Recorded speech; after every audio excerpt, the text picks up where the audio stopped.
Hello students. आज हम लोग डिस्कस करने वाले हैं real numbers and their decimal expansions. तो आप लोगों को पता है कि रियल नंबर्स दो तरह के होते हैं, सारे रैशनल नंबर्स और इरैशनल नंबर्स।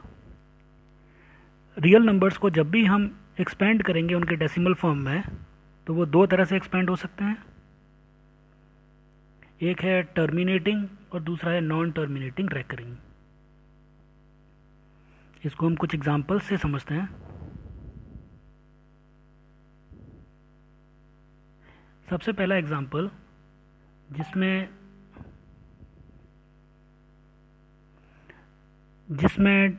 जो रियल नंबर है वो है 10/3, यानी 10 को हम 3 से जब डिवाइड करेंगे तो हम देखेंगे कि बार बार जो रिमाइंडर है वो 1 आ रहा है। यानी सबसे पहले हम 3 को मल्टीप्लाई करेंगे तो आता है 9, लेकिन 10 - 1 करेंगे तो 1।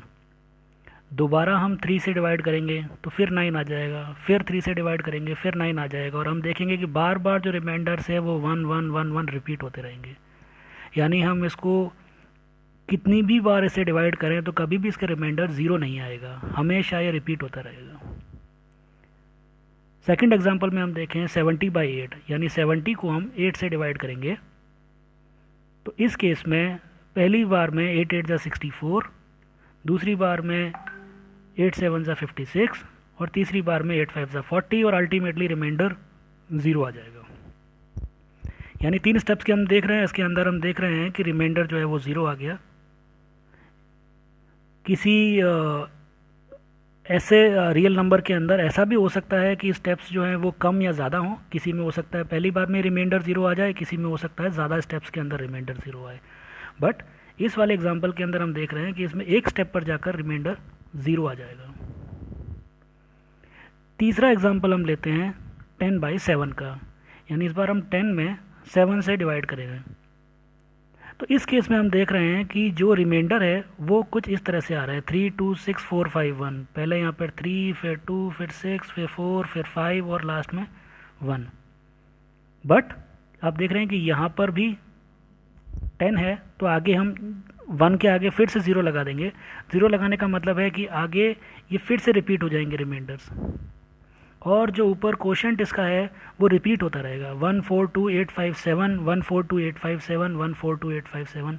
इस तरह से 1 4 2 8 5 7 के ब्लॉक्स बनेंगे और वो भी इनफाइनाइट तक बनते रहेंगे। तो तीनों एग्जांपल्स के अंदर अगर आप देख रहे हैं कि तीनों एग्जांपल्स में नंबर 1 में 10/3 में सिर्फ एक ही नंबर है 1 1 1 जो बार बार रिपीट हो रहा है। दूसरे एग्जांपल के अंदर एक स्टेप पर जाकर 0 आ जाता है, और तीसरे एग्जांपल के अंदर एक ब्लॉक है जो लगातार रिपीट होता रहता है। तो इसमें जो ये फर्स्ट वाला और ये थर्ड वाला एग्जांपल है जो कभी भी ख़त्म नहीं होते, इसमें या तो एक नंबर बार बार रिपीट होता रहता है और या फिर एक ब्लॉक बार बार रिपीट होता रहता है। इन वाले नंबर्स को हम कहते हैं non terminating recurring decimal expansion, ये वाला।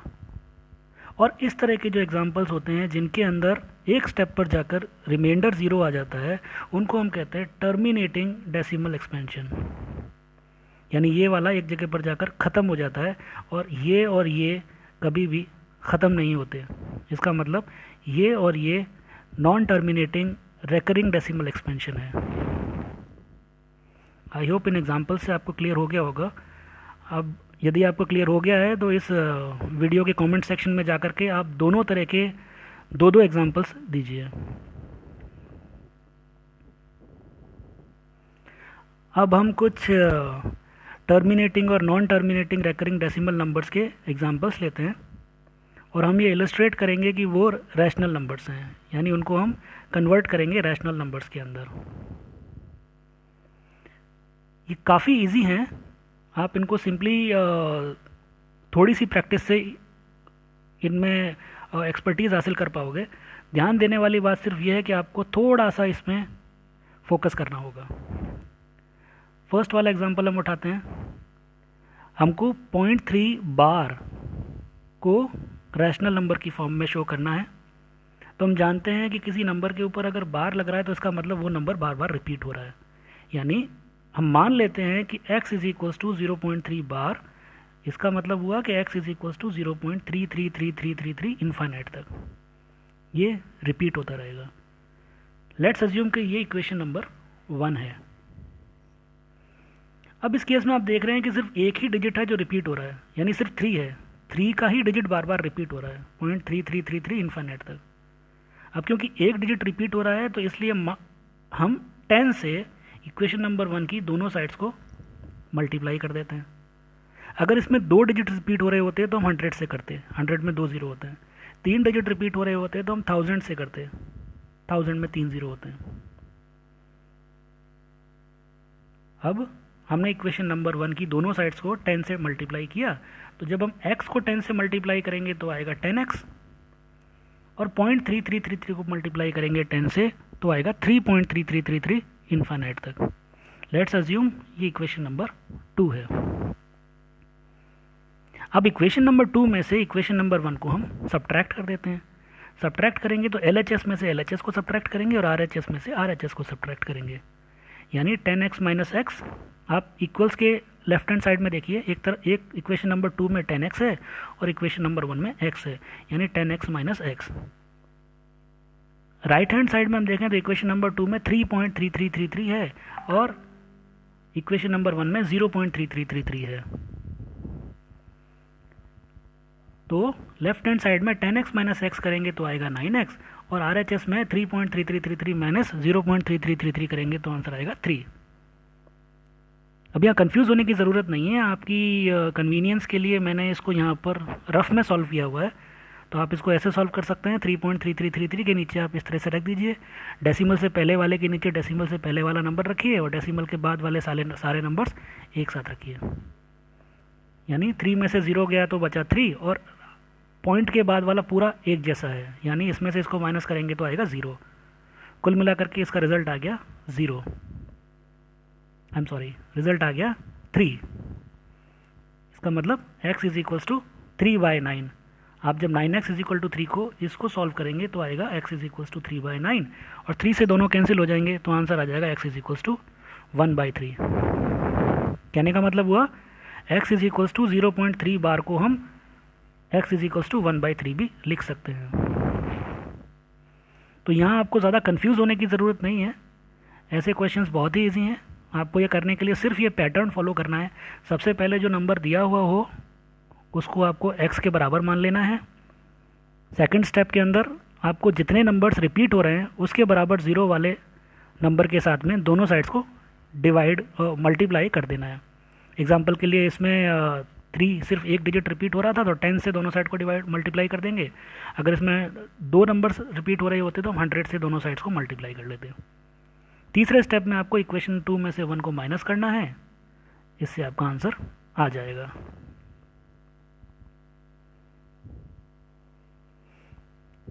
अब हम नेक्स्ट एग्जांपल की तरफ बढ़ते हैं।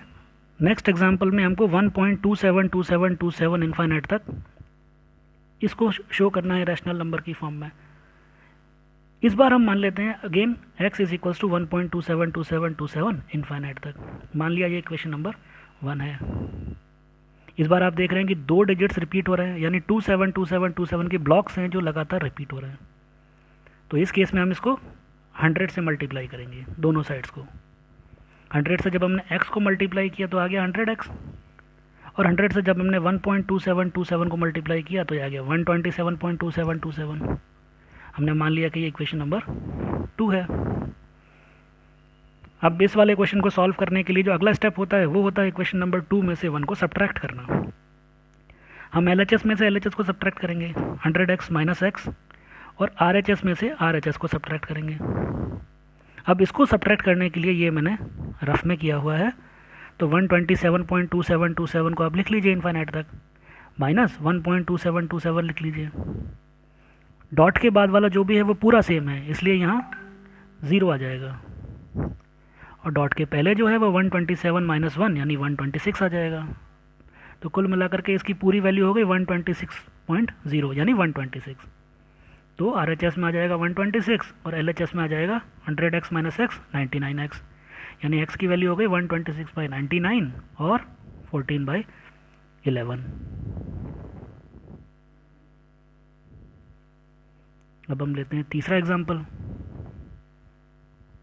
इसमें थोड़ा सा अंतर यह है कि इस बार x इज इक्वल्स टू 0.2 और बार जो है वो 3.5 के ऊपर है, मतलब 2 कांस्टेंट है, एक ही जगह पर पड़ा रहेगा और 3.5 के ब्लॉक्स रिपीट होंगे। तो यहाँ पर 2 is not repeating, only 35 is repeating और 3.5 इज़ रिपीटिंग। हेंस इस बार हम क्या करेंगे, इसको लिख लेते हैं x is equals to 0.2 35 35 35 35 infinite तक। मान लेते हैं ये इक्वेशन नंबर 1 है। इस वाले केस में भी सिर्फ 2 ही डिजिट्स रिपीट हो रहे हैं, इसलिए दोनों साइड्स को हम 100 से मल्टीप्लाई कर लेते हैं। LHS को 100 से मल्टीप्लाई करेंगे तो आ जाएगा 100x और RHS को 100 से मल्टीप्लाई करेंगे तो आ जाएगा 23.5353535। यहाँ थोड़ा सा कॉशियस रहिएगा, 5 पहले आएगा, 3535 नहीं आएगा।